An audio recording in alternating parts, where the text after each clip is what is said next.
Good morning. Are you ready to write? Well, I tell you what, I am totally ready to write. You know what? I've lost my writing joy.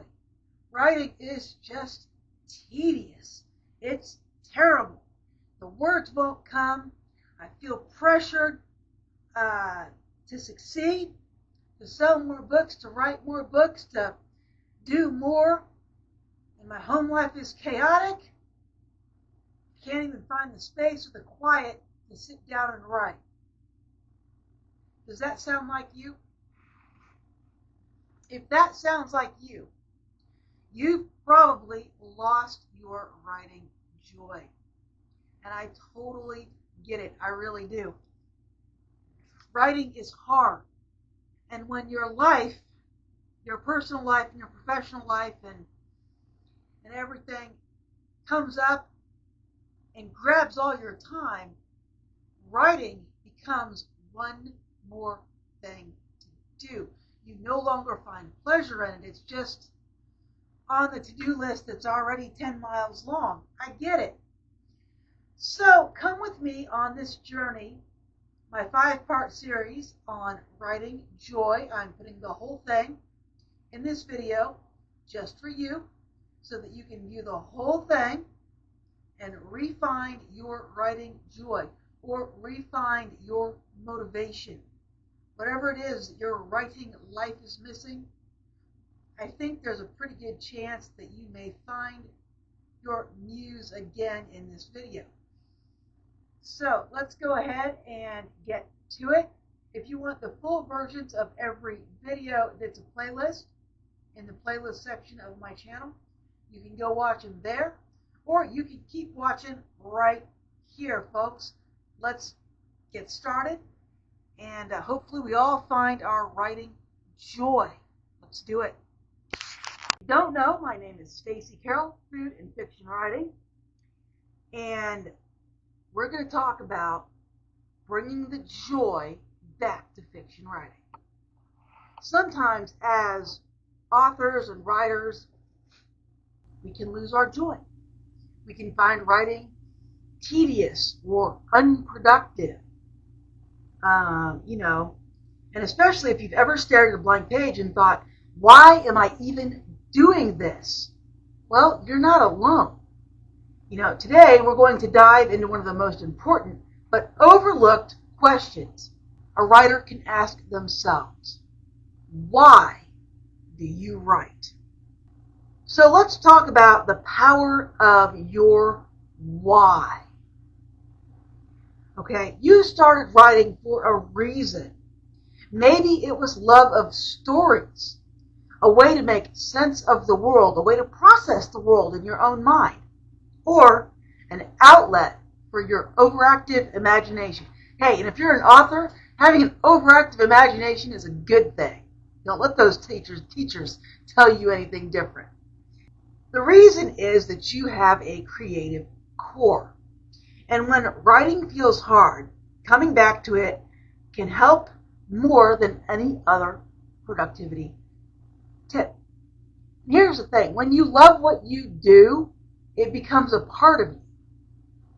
And sometimes not writing can be the reason you hate writing. I know it doesn't make sense, but if you think about it, it really does. So let's think about this. Writing isn't just about a word count. It's about meaning. When you write from a place of connection to yourself, your curiosity, your emotions, and all of that, well, it feels alive. It makes you feel alive. And the reason that many writers lose their joy is because they get caught up in the expectations, the perfectionism, the publishing goals, the deadlines. When you start focusing on that kind of stuff, you can really lose your connection to why you started to write. And are those things important? Yes, of course. But you have to always remember why you write. So the first step to writing with more joy is remembering What lit the fire in your creative mind in the first place? Why do you write? So, reflect with me. Let's pause and do a quick reflection together. Ask yourself, why did I start writing? What did I love about storytelling when I first began? And when did writing feel the most fun or freeing in your life? I'll tell you why I started writing. So I was about 10. And by that age, I had kind of had it with the Disney movies.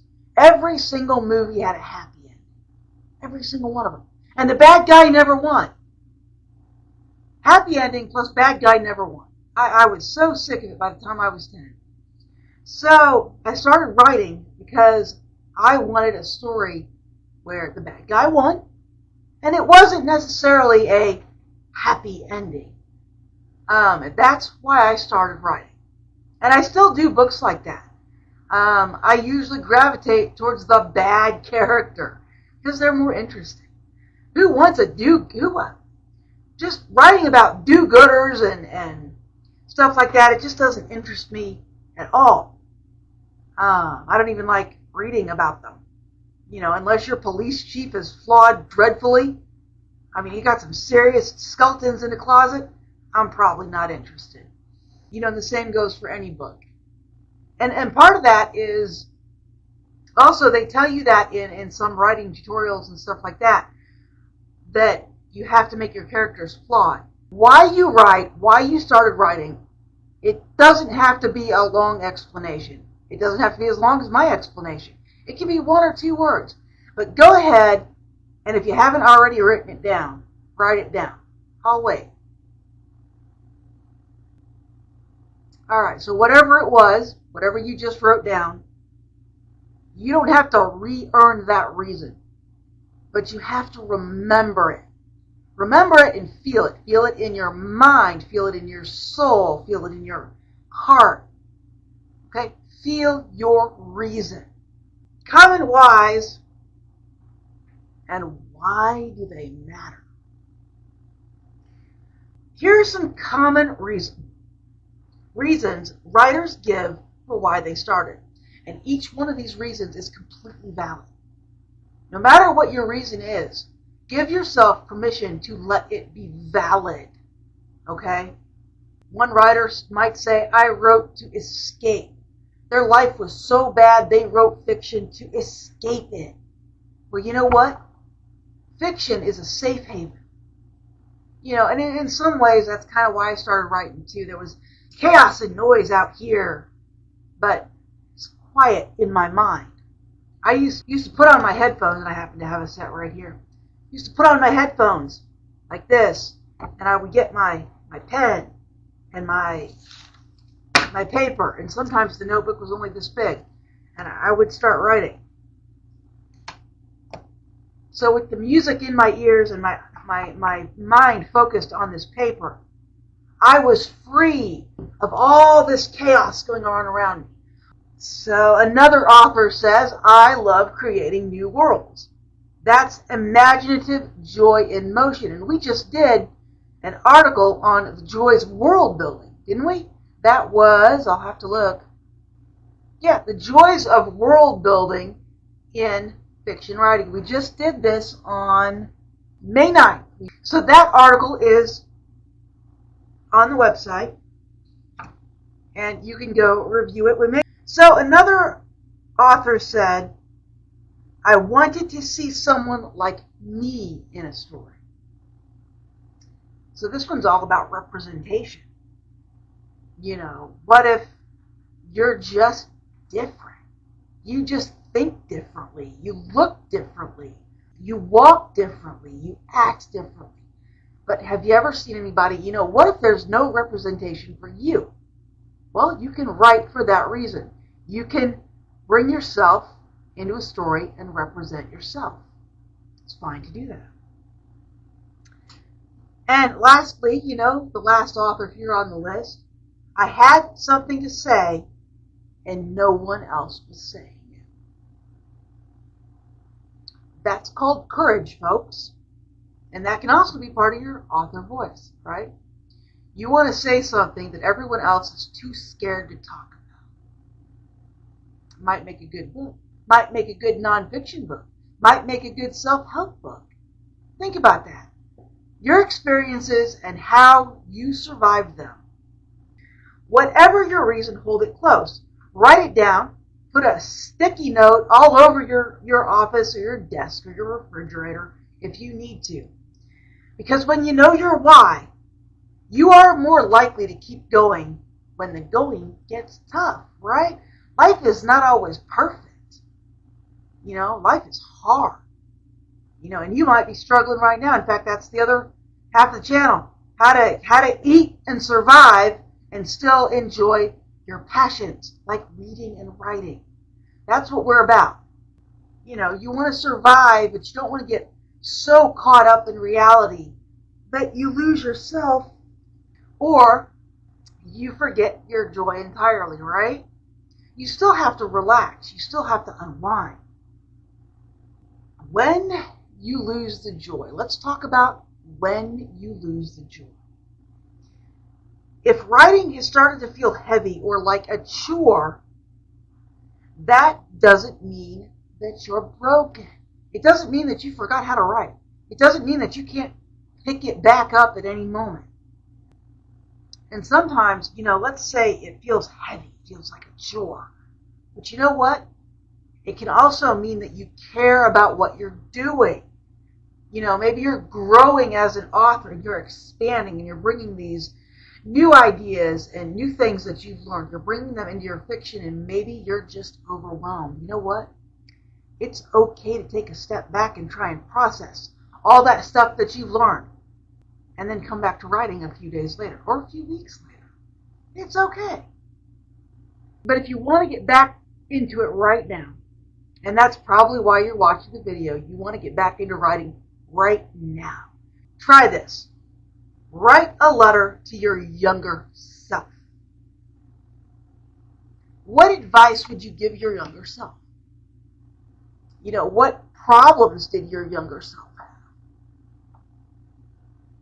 Write a letter to yourself telling yourself how to deal with those problems at that time. And if that's not your thing, you know what? You can free write a list of all the things you love about your stories. What do you love about your stories? That one's even difficult for me to answer. What do I love about my stories?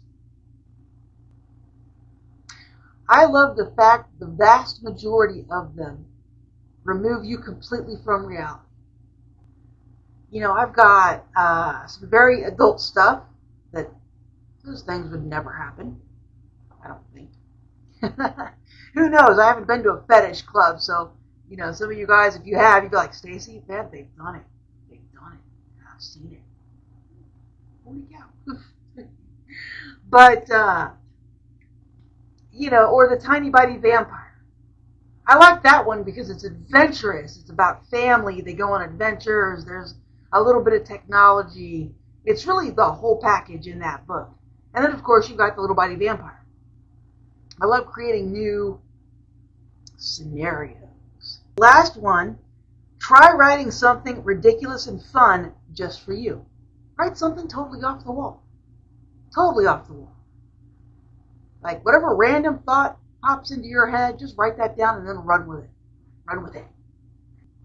That should get you started right now. Take 10 minutes today and write about why you write. No one has to see it. This exercise is just designed to reconnect you with your creative truth. So there you are, folks. That's the end of this tutorial. Thank you for watching, and remember, your words matter and you matter. Do you know what the rules of writing are? Specifically for writing fiction? Well, today is part 2 of the 5-part series in Finding Your Writing Joy.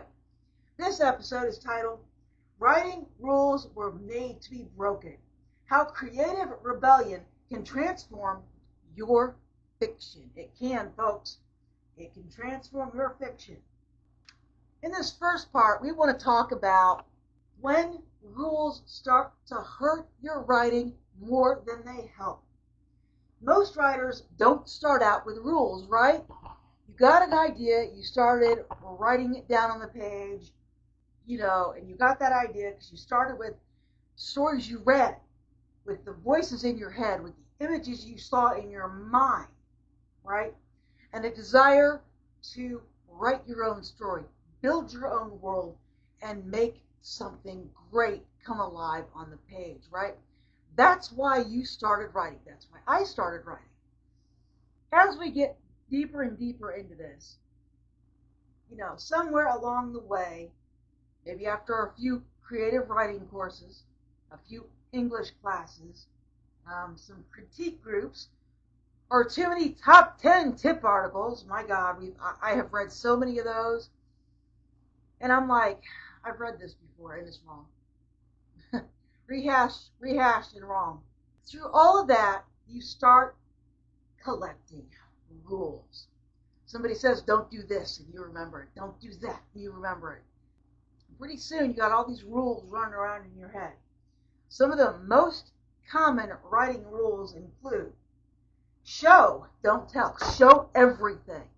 Buddy, if we showed everything in every book, nobody'd ever get through one. You'd never finish writing it, and if you did, your readers would never finish reading it. Avoid all adverbs. They're very, very, very, very bad. Stick to one point of view. Ever heard of third person omniscient? Write every day. Now, the goal is when they tell you to write every day, they hope you write every other day or at least once a week. But you don't have to write every day. I used to, though. And I still do, kind of. Never start your story with dialogue. I did that once and I failed, but you can start a story with dialogue. Start your story with an action. Because dropping all your readers in the middle of a fight scene makes so much sense. Don't use passive voice. The rock was slung across the room. Bob slung the rock across the room. Individually, these rules aren't evil. They're not bad and they're not wrong. They're designed to help you get through a story without creating major issues for yourself. They're rooted in good principles of craft. But if they're taken too literally and too rigidly, or too early in your writing development, they can suck the joy out of your writing and replace it with anxiety and self-censorship, which means you may not write your big breakout novel because you couldn't get over these rules. Because sometimes that breakout novel, sometimes you got to break a rule to get it. The rules of fiction writing that you have heard, they're tools, but they're not laws. Once you understand why, let's go back. Show, don't tell. Why do they tell you to do this? Because they're afraid that as you write your story, you're going to explain the story instead of letting your characters live the story. The truth is that if you don't tell some parts of your story, you'll end up with a book that's 20 miles long. You're not going to be able to finish to write it, and your readers aren't going to be able to finish reading it. The slow parts of your story, sometimes they need told. You don't need to show somebody closing a door. You don't need to describe the door unless it's important. Bob slammed the door shut. That's fine. You don't need to do anything else. Now, if the door is important, if you're writing a murder mystery and this door is important, then you better show the door. But if Bob needs to get out the door because his meeting is in 5 minutes, you don't need to show the door. Avoid adverbs. Adverbs are very, very wrong. Actually, anything with an ly. Here's the deal. I used to spend a couple hours de-adverbing every book I wrote. Was the book better for the de-adverbing? Yeah, marginally maybe. I mean, what better helped the book was me getting rid of the same phrase over and over again. Like, I used to have a problem transitioning between scenes, so I'd be like, a moment later, Bob walked into the room. A moment later, he picked up his fork. A moment later, a moment later, a moment later. Those things harmed the book more than saying she was very angry. Could I have said she was furious? Sure. Could I have said Satan's wrath in hell held nothing on her rage? Sure. She was very angry is also okay. So getting rid of overused phrases was more helpful than my getting rid of the adverbs. And I've always noticed that. Me getting rid of repetitive words is always more helpful than she walked very briskly. Stick to one point of view. No, you can if you want, but there's this thing called third person, and the whole reason it exists is so that you can head hop. I mean, I don't know that for sure, but that's how it's advertised. You use third person omni to be able to character hop, right? Bob thought Sheila was out of her mind. Sheila thought Bob was the world's most boring individual ever. Was that confusing to you? Maybe I want to bring in the dog's perspective. Rover thought that Bob and his girlfriend should feed him more treats. I mean, the whole reason third person exists is so that you can head hop. What you have to do when you head hop is make sure that each of your characters are distinct, and then you need to make sure that you tell your readers who's talking, right? Whose head they're in. If you've got a scene going, Bob, Mary, Fido, all the way through the scene, it needs to be Bob, Mary, Fido. If you go to a new scene, it's just Bob and Fido, then it needs to be Bob, Fido, Bob, Fido, Bob, Fido, until you get to the end of the scene. And then maybe it's Bob and Mary. Bob, Mary, Bob, Mary, Bob, Mary. Make sure you've got your pattern, because your readers will eventually know what to expect. Okay, Bob is done, now it's time for Mary. Mary's done, now it's time for the dog. Your readers aren't stupid. They're not mentally deficient. They will get it after a few rounds, right?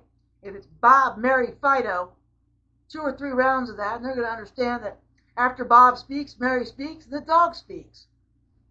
All you got to do is make sure you keep your scenes the same. Bob, Mary, Fido. Maybe the next scene is Bob and Mary. Maybe the next scene is Bob and Fido. Maybe the next scene is Mary and Fido. Right? That's how you do it. Write every day. Now, the reason they tell you to write every day, it's kind of like why they tell you to do everything else every day. They want you to make it a habit. They want you to make it important. And if it's important, you will write frequently. Does it have to be every day? No, of course not. But to get started, maybe you want to write for 10 minutes every day. Then maybe you want to write for a couple hours each day on the weekend. Whenever you have time, you should write. You can schedule it in. You can give yourself a day off every week. But the goal here, what they're trying to do, is get you in the habit of writing. That's what that means. Do you have to write every day? No, of course not. Should you write often? Yes. Write as often as you can. Preferably once a week or a few times a month. If you've gone 5 or 6 months and you haven't written a word, well, come on, you know about that. You know what that is. Never start with dialogue. Here's the deal. You can start with dialogue, but the minute your character says this dialogue, you better be ready to explain what's going on. You know, if your police officer's ready, stop thief! You better be ready to tell some backstory on that. Joe, the cop, heard the bank alarm. He was standing outside. And then he saw a guy bolt for the door down the street. Stop thief! Right? You got to explain all that. You know, and if you're not going to explain it in that paragraph, you better have somebody else right there ready to talk to that character so that you can explain it in the dialogue. Hey, why did you yell, stop thief? Well, there's a thief. He's running down the road. He just robbed the bank. You must explain what's going on. It's kind of like the who, what, when, where, why. On your first page of your story, your readers need to know who, they need to know where, they need to know what, they need to know why. These things tell them why it's important to keep reading. Start with action. Running down the street, I'm running. I think this has been debunked. But starting with action has the same problem as starting with dialogue. If you drop your readers into the middle of a fight, the middle of an argument, the middle of a battle, you better be prepared to explain why pretty fast. You know, it's a paragraph of battle and you better be ready to explain what's going on in the next one. Or you better have another character there that's, hey man, we can't keep going on like this. Well, they fired first. Well, what are we doing this for? Well, they took our food or whatever, you know. You can't drop your readers into the middle of a battle scene or an action scene and not tell them what's going on. Don't use passive voice. It's okay to use passive voice. It is not okay, unless you're writing an experimental novel, to write your whole novel in passive voice. The silent danger of rule workshop. When writing rules become rigid dogma, they can paralyze you before you even start to put a word down on the page. What happens here is you sit down to write, and your inner critic is like, you can't do this. You don't know what you're doing. You're going to write it all in passive voice. What do you think you're doing? Start with a paragraph introducing the scenery instead of doing an action scene. Your book sucks. That's your inner critic. And if you're using too many rules, you're going to screw up. You're going to screw up. It's what your mind is going to tell you. You know, it's like, and you're going to question yourself. Am I writing to show people what's going on, or am I telling them what's going on? Do I have too many adverbs? Do I keep changing the point of view? You know, and this can cause you to freeze up. You'll be like, I have writer's block. I've lost my muse. No, you haven't. You're listening to your inner critic. You're paying attention to these stupid writing rules that are, and you're going to write a sentence, and you're going to edit it, you're going to edit it, you're going to edit it. You're never going to get any farther than that sentence or that paragraph because you can't stop revising it. Stop that. Nobody cares what your first draft looks like, and neither should you. It's a first draft for a reason. You can fix it. You know, and all of this can kill your flow, kill your desire to experiment. What happens when you break the rules? When you intentionally break the rules, here's what could happen. You rediscover your inner voice. You know, you're no longer judging yourself. So your natural rhythm and preferences can start to take shape and shine through. Your author voice is what makes your story unique. You can experiment freely. You can try new styles, genres, structures without worrying about whether it's correct. Take your opening paragraph and start it with dialogue. You know, start it standard. You know, Bob was sitting in the park at blah, blah, blah, town and city, it had a population, blah, blah, blah. Go ahead and write that standard paragraph. And then start it with dialogue. And then start it with an action scene. See how it changes. Use active voice, then use passive. See how that changes your story. And which one do you like better? That's the important question. Once you get done with all that experimenting, which version do you like better? Which is the best? When you're letting it all go, your writing might get a little bit messy. And in the mess, you might just find your originality. You might just find your writing energy. And you might just find that all those rules and rigid outlines, all they were doing was stifling your creativity. And finally, you're going to stop waiting for permission. You're going to stop waiting for someone to give you permission to write, to have joy when you do it. Finally, you're going to realize you didn't need their permission. You didn't need it. So let's talk about the 7 writing rules that you should break today, this weekend, tonight, just to see what happens. If your writing has been stale, stiff, or safe, you're playing it safe, try breaking a rule. Shit, break them all. Use adverbs liberally. Yes, she walked quickly instead of she dashed. It's fine. Sometimes quickly, yeah, sometimes that's the right word. Tell what happens instead of showing it. Write a scene that tells everything that's going on. He was furious. She didn't care. The world was ending. It can be blunt. It can be callous. Just do it. Tell your readers what's going on. And see what happens. Then write the same scene showing what's going on. Which one did you like better? Which one was more shocking? Head hop between characters. Write a scene that jumps from one character's thoughts to another one. Explore what you gain when you don't limit your lens. Broaden your horizons. Broaden your scope. Challenge yourself. Can you keep track of 3 characters' brains? Can you keep track of 4? How many characters can you write for and keep track of? Make it a challenge. Ignore grammar.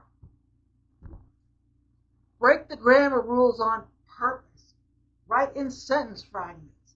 Use weird punctuation. Write a paragraph that spirals like a thought. That's called a mosaic, I think. I think that's called a mosaic in the essay world. You'll have to look it up. I don't quite remember, but I think if you write randomly on the thoughts in your head, it's called a mosaic. I think. You'll have to look it up. Start your story with dialogue. Don't set it up. Just start with 2 characters, mid-conversation, and see where it goes. Drop in and see where it goes. If you want to really challenge yourself, write a whole chapter in nothing but dialogue. He said, she said, he said, she said, or she said, she said, she said, he said. Nothing but dialogue. Write a whole chapter like that. I want to challenge myself at some point to write a whole book in nothing but dialogue. I already do a lot of dialogue, so it's not quite the challenge for me that it would be for someone else.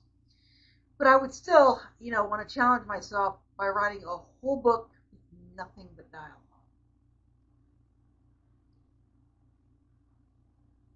Number 6, mix genres. Write a sci-fi love letter. Do a horror story in rhyme. Write a Western time travel story. Do a mashup. Do if you like smutty books, do a smutty horror. That's actually a genre. There are people that do it. Do a sci-fi detective novel. Sci-fi detective noir. Try that one.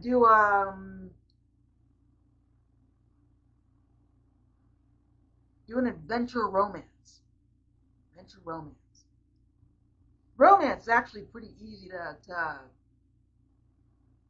kind of mix genres in because you need a plot to go with your romance.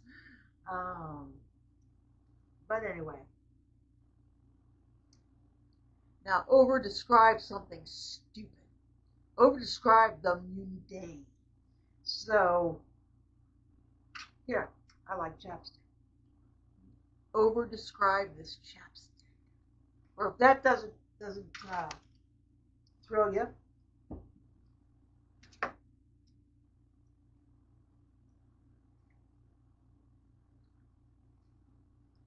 over describe this paperclip. It's a little bent. Good, look at that. It's not a perfect paperclip. It's a little bent. It's a little twisted. Over describe something really mundane. Over describe a zip tie. That could actually be pretty good. Where's that zip tie been? When to break rules and when to use them. Breaking rules doesn't mean abandoning your craft. It means making conscious, intentional choices. You can break the rules and see what happens. And sometimes you're going to find literary, creative writing gold. And sometimes you'll find a big puddle of excrement or a big pile of excrement. But you don't know if you don't try. So, and here's the deal, even if it's terrible, this is what the revision process is for. This first draft sucks. Well, that's why you have a second draft and a third draft and a fourth draft, and hopefully by the fifth draft you're done. I have a book called The First 5 Drafts. It's the only 5 drafts. 5 is plenty. As you revise, you can revise and put back in the structure in your story. I always like to say, once you know the rules, you can throw them out the window. So, reclaim your joy. Reclaim your writing joy. Take this with you as motivation to reclaim your writing joy. If you've been feeling weighted down by writing advice, give yourself permission to write something wild today. Something rebellious, something ridiculous, something that no writing coach, book editor, or algorithm would ever approve. Go ahead and write it today. Because writing, creative writing isn't supposed to be a test. It's supposed to be fun. It's supposed to be a form of play. And in this game, you don't have to follow the rules, and you can make your own rules. So anyway, folks, that's all I've got for you tonight. Happy writing, and good luck breaking the rules. We want to, in this tutorial, embrace the chaos. How to write wild and break perfectionism's grip. Are you overcome with perfectionism? Does every word you write have to be perfect? Does your spelling have to be perfect? Does your grammar have to be perfect? Does your punctuation have to be perfect? Right there, right now, the second you put it on the page, you need to stop that. I mean, how's your productivity? Are you liking it? Are you feeling overwhelmed? Well, here's the deal, dude. You got to let it go. If it's not helping you get your book done, and it's probably not, you need to let it go. And this tutorial is for you. Let me ask you something. Have you ever sat down to write and immediately felt like nothing you typed was good enough? That's what I'm talking about when I'm talking about perfection. You're second guessing every sentence, deleting more than you keep, and you somehow convince yourself, after all this back and forth that I can't do it, you convince yourself that today is not my day for writing, so I'm going to give it up and I'll come back to it tomorrow. Well, here's the problem. Tomorrow, you're going to have the same problem. You're going to second guess every sentence. You're going to delete more than you keep. You got a mindset problem. It's not a writing problem. I bet you write just fine. I bet your stories are fine. But you got this thing in your head. It's got to be perfect. And I've known writers like this, and I know they exist. I'll read a paragraph, and I can't tell you how many times I've done this. I've said, hey, what you working on? Oh, I'm working on my story. Can I read it? Can I read a page? Oh, yeah, sure. They have one paragraph written. Buddy, you've been staring at this for 2 hours. Where's the rest of it? I mean, we're sitting in a writer's workshop, right? I've got 10 pages. They have a paragraph. What's going on here? I'll tell you what's going on. They think their stuff isn't good enough, and I don't care. I'm going to get it down. That's the problem with perfectionism. I don't care if it's perfect or not. I'm going to get it down. So in 2 hours, I'm going to have 10 pages. And this person over here, they have a paragraph they're staring at. They're staring at it like this. And they don't know what to do. You don't need to write perfect. You don't need to write better. However you write right now in this moment, it's fine. But tell you what, let's make it fun. Let's make it fun. Let's write wilder, folks. Let's write wild. Let's let ourselves go. Let's free our minds from the rigidity of the writing rules. Let's free our mind of grammar, of punctuation, of everything your English teacher ever told you. Let it go. Let it go. And let's embrace the chaos. How to write wild and break free of perfectionism. Let's do it. Perfectionism doesn't make you a better writer. It makes you a scared one and a slow one. And you freeze because you care about your work. You want everybody to love it. You want to love it, so it has to be perfect. It's okay to want to do the best you can do. That's what every writer should strive for. When you're writing, you should write the best you can. But here's what nobody says when they say try your best. Okay, we're not talking about tomorrow's best or next week's best or what you think best is. We're talking about today's best, right now. Do your best right now to write down your story. Because if you can write down your story today doing your best, tomorrow's best is going to be even better. That's why you should stop worrying about perfectionism. The bar is going to keep moving because you're going to keep getting better.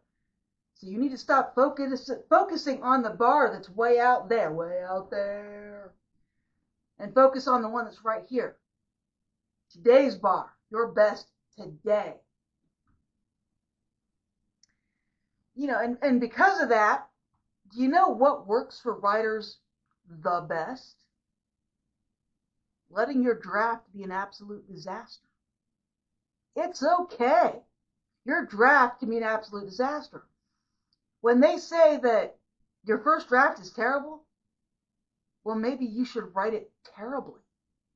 Maybe you should do it on purpose. Because it's not going to be any good anyway. Why not do it on purpose? Write your first draft to be a total mess, a total disaster. Right now. You can fix it in editing. So let's talk about some quick methods that can get you started on your chaotic writing journey right now. So here's a few chaotic writing tricks to shake off your fear and get back to flowing words on the page. Flowing words on the page. You want to write. This is a cool pen. This is a cool pen. It doesn't look like a cool pen. It's a cool pen. Take 10 minutes.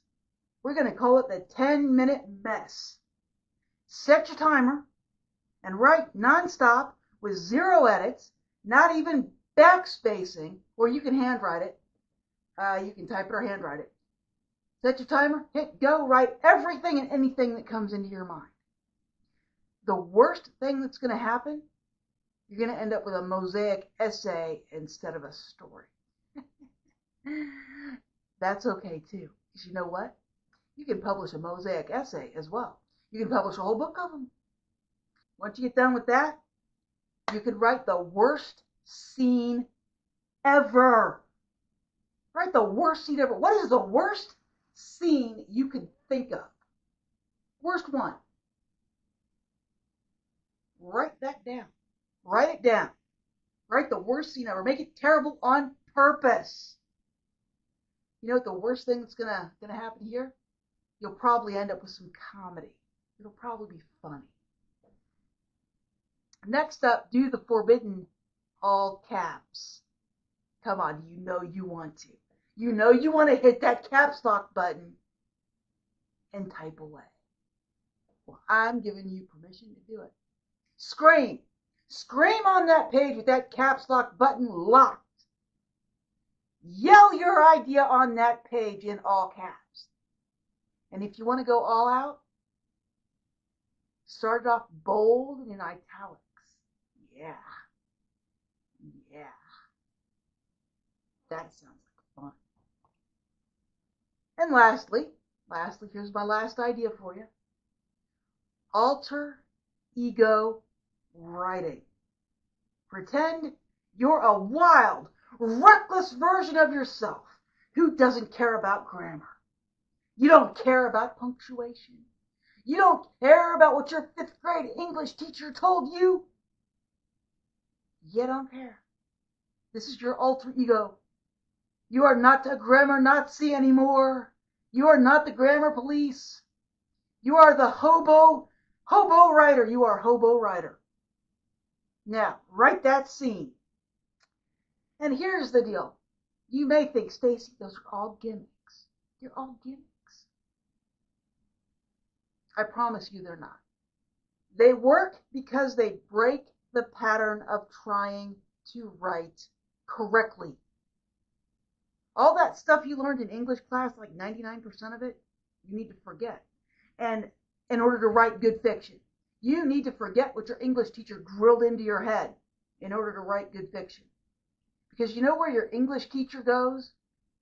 In the final draft when you're proofreading. That's when you need to bring back the English teacher.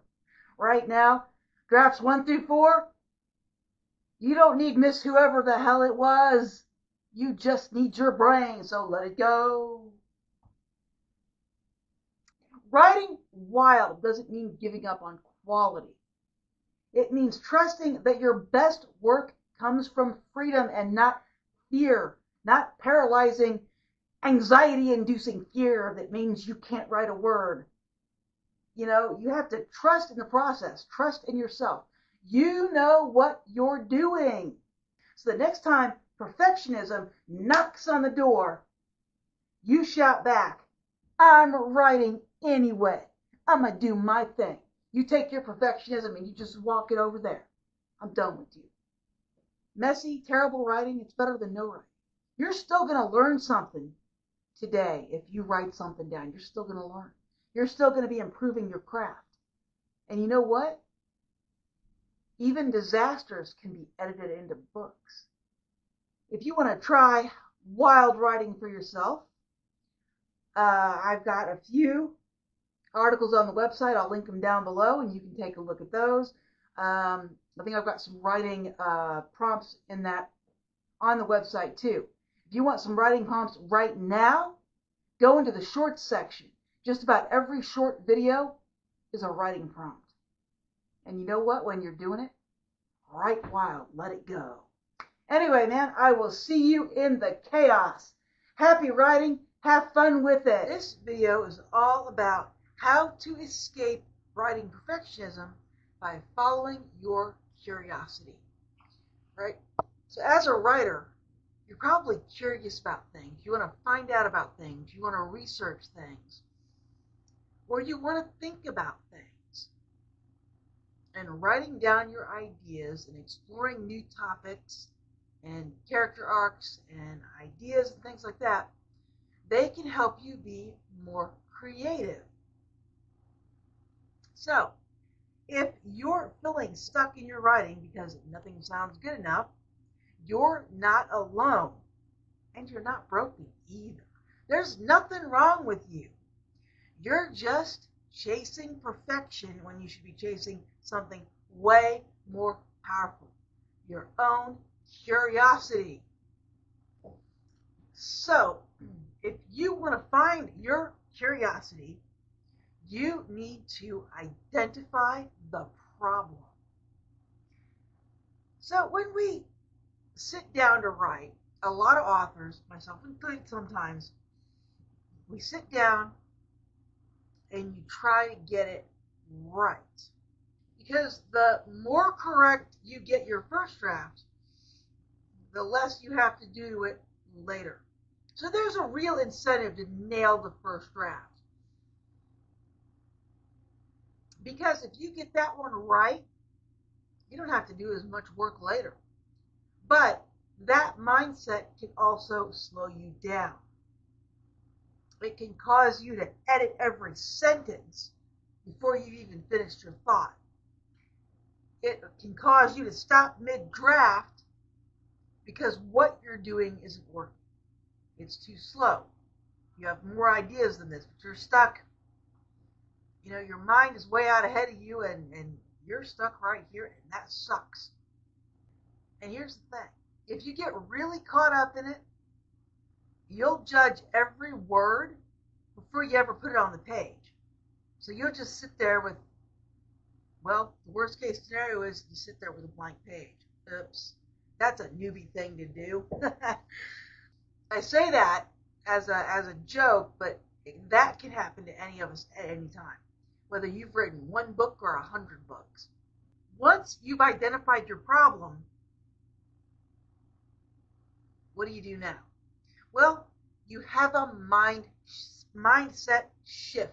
You have to shift your mind. You have to think about something different. You know, what about if instead of trying to be brilliant, instead of trying to be perfect, instead of trying to be the next great American or Canadian or English or Australian author, or wherever you're from, if I missed your country, I'm sorry. What if you just followed your curiosity? What if you just wrote about something that fascinates you? What if you just wrote about something that makes you wonder, hey, I just saw a news article about blah, blah, blah. What would happen if? Let's write it down. That's what we want to do. You know, and that's what curiosity is. That's the fuel behind joyful writing. Curiosity doesn't care if it's perfect. It just wants to know what happens if. And then once you do if, you're going to be what happens next. And once you get to what happens next, you're on your way. You have launched like a rocket. At least that's been my experience. So I suppose at this point, you might want some quick tips. Okay, quick tips it is. 3 ways to follow your curiosity. Ask weird questions. Like, what if my main character doesn't remember committing a crime? They definitely come. What happened there? Did they get selective amnesia? Is it that stress amnesia thing? Were they drugged? Were they drugged by some criminal organization? Or did an accident happen right after they did their big heist or crime or whatever it was? Like they did the thing, and all of a sudden, they run across the street and a car smacks them. And then they have amnesia. Interesting idea, don't you think? So then, once you've got your crazy, weird question and a thought about it, free write with 0 editing. Set a timer and let your words just go on the page. No backspacing, no judgment, just run with it. You know why you just want to run with it? Because you could edit it tomorrow, or next week, or next month, or when you finish the story. You don't have to edit as you go. You know, and then once you get that done, maybe try something else. But always remember to give yourself open-ended prompts so that you can be like, what happens if? After you've done what happens if, now write what happens next. What happens next? That'll keep you going. And as you write what's next, you'll come up with more ifs. Well, what happens if my character does this? Well, who says you can't find out? Find out. And then you're like, well, what happens if they chose the other way? Well, write it down, find out. And then read them both. Which one do you like better? One you like better goes in the story. So anyway, folks, that's it. You don't have to be perfect. You just have to be curious and interested in what you're writing. So this video, and I'm going to apologize right now for the air conditioner, but we're in the middle of a mega heat wave. So even turning that thing off for 5 minutes, it's a bad idea. In this video, we're going to discuss how a writing ritual can transform your creative process. How it can get you ready to write. Think of it, kind of like your morning ritual. What do you do in the morning that gets you ready for work, ready for the day? What do you do at night to get ready for bed?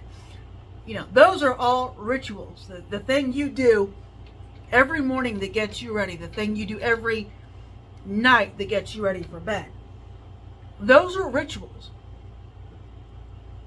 And sometimes creating one of them for your writing is very, very beneficial. So, let's talk about making space for joy in your writing life. So, let me ask you a question. Does writing feel harder today than it did in the past? When you sit down to write something, is it harder today to get those words out of your mind, or harder today to concentrate than, say, it was last year, or a couple of years ago, or maybe 5 years ago? Is it harder?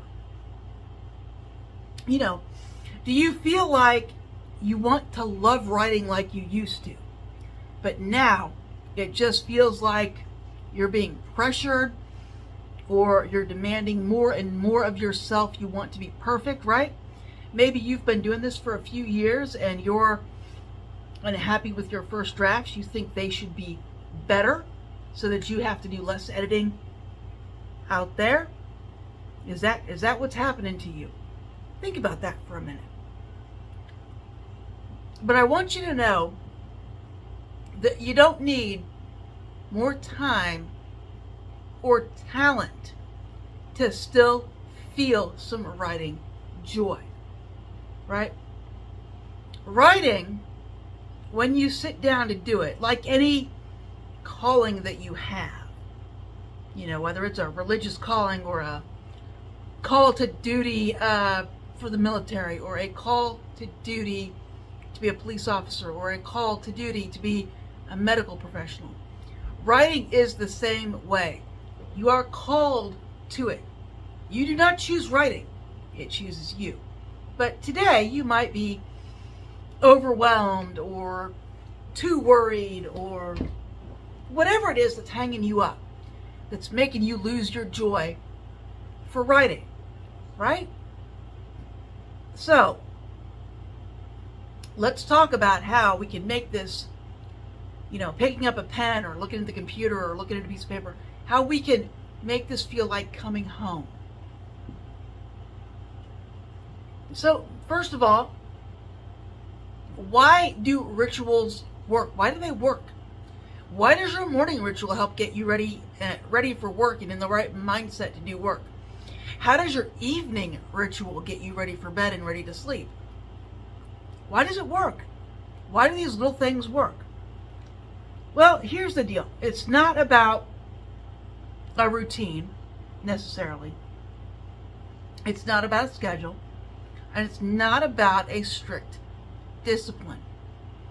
What it is these very small, repeatable tasks tell your brain that you're about to do this thing, whatever it is. Whether it's getting ready for work, going to bed, writing, or even eating. Or maybe going to the gym. What's your gym ritual like? How do you get ready to go to the gym? This is all in the same category. It never has to be just about writing. It's about getting ready to do something. And it's about getting your mind and your spirit and your body ready to do this thing that you want to do. Hopefully you want to do it. It may just be that you need to do it. You need to sleep. You need to go to work. Writing, you should want to do it. You should find joy in it. But anyway, what you're doing when you're writing is you're saying, this is your space. This is your time. You are safe. here to write what you want. You're safe here to create anything you want. There's no judgment in your space, right? There's no judgment in writing. So, rituals help you go from being stressed to the flow, right? Maybe you're stressed about going to the gym, but once you're there, you're fine, right? It's all about going with the flow. It's all about making the most of your time, reducing your resistance, your internal resistance to the task, and making the process more a part of you. It's what we're here to do. So, what might a writing ritual look like? So how might you prepare yourself to write? Well, here's the good part. You don't have to have some kind of fancy, elaborate thing. You don't have to draw diagrams on the floor, light candles, post up pages of your novel along the wall. You don't have to do any of that. What you have to do is something simple, something that says, hey, it's time to write. Maybe that's lighting a candle, a scented candle, maybe your favorite scent, or your favorite incense, or putting on your writing playlist. What do you like to listen to? For me, I like classical music. I like things with few or no words. That's my music, because the words are already in my head, so I don't need someone singing them to me, right? Or, maybe it's getting your notebooks out, your pens out, opening your word processor, or your current project, whatever you're working on. Maybe that is your ritual. Or maybe it's as simple as walking into your writing office and closing the door, right? Or getting a soda. Maybe, you get a soda and a snack and you go into your office and you write things down, right? Maybe that's it. So, you could also, set a 10-minute timer and say, hey, this is my writing time. Sit down, write anything that comes to mind, which is a very good free writing exercise. You set a 10-minute timer and write anything that enters your mind, anything. Whatever random thoughts they are, write them down. Hey, maybe it's your next book idea you come up with, right? And then by the time you're done with that 10-minute writing exercise, you should be ready to get on to your project. Or maybe you're ready to continue whatever you were working on in the 10 minutes that you had. But either way, you're now ready to write, right? So don't forget to personalize your ritual. When you're ready to create your writing ritual, remember to personalize it for you. You could search all day or all night or forever online looking for writing rituals, but here's the thing. It's got to be yours. It's got to be for you. It's got to be personalized. So, ask yourself, what helps me feel grounded? What helps me feel curious about something? Or what makes me feel calm and relaxed? What does that look like for you? And then finally, what is one small thing that you could repeat today to signal that it's time to write? What is that thing? Think about that. What is it that can help you get into your writing ritual? Remember, it's all up to you. And once you find your ritual, you have it. You can use it. You'd be like, I don't feel like writing today, but I'm going to do my thing. I'm going to do the steps that lead up to my writing, right? You don't feel like it. Kind of like you don't feel like going to the gym. But once you put on your gym clothes and your shoes and you get there, you feel like going to the gym. This is the same thing. you know, put on your writing clothes, put on your writing hat, you know, do the thing that makes you get ready for writing, and then see how you feel. And here's the thing. You don't actually have to write. Your first few times when you do this, you don't actually have to write. You can just get ready to write. You know, you can put on your writing clothes and get your soda and get your snacks and sit down in your chair and get the keyboard ready. Look at the screen. Do you feel like writing? Give yourself 5 minutes. Still don't feel like writing? Well, you did that much, right? It's okay to do that much. And then tomorrow, try it again. I bet at the end of a few days, you'll be ready to write right after you get done with your steps to writing, right? Anyway, folks, that's it for this video. If you want to read the full article, it is on the website. If you didn't sign up for the email and you totally missed the email newsletter talking about this video, look down in the description. I think it's the very, very last link. Anyway, folks, have a great day. Happy writing, and I hope you found value in this video. Have an excellent day, folks. Are you ready to embrace your writing joy? Are you ready to break free of the rules? Are you ready to get down and write this weekend? Did you find value in the video? I hope that you did. You might be thinking, Stacy, why did you revisit this? Well, it's September. It's almost the middle of September. And NaNoWriMo is right around the corner, right? So is Halloween. What's your Halloween story going to be this year? What's your month of November story going to be this year? Start thinking about it now in September so that you're ready to write, so that you've got all the mess in your head, you've organized it. That's what I want you to do, so that you can get your Halloween story written, so that you can get your NaNoWriMo story written, so that you can get your holiday story written, and so that you can get a jump on 2026. That's why we're revisiting this video. All right, folks, I hope you have a fantastic night. I hope you have a fantastic weekend, and I hope you get a lot written. Have a wonderful day, folks. And as always, if you liked this video, please like and subscribe. If you're interested in supporting the channel, you can now donate directly through YouTube, or the GoFundMe and Buy Me a Coffee links are still in the description. Anyway, folks, have a wonderful night, and I will talk to you soon about writing, about food, about writing prompts. Hey, this channel has it all. Have a good one.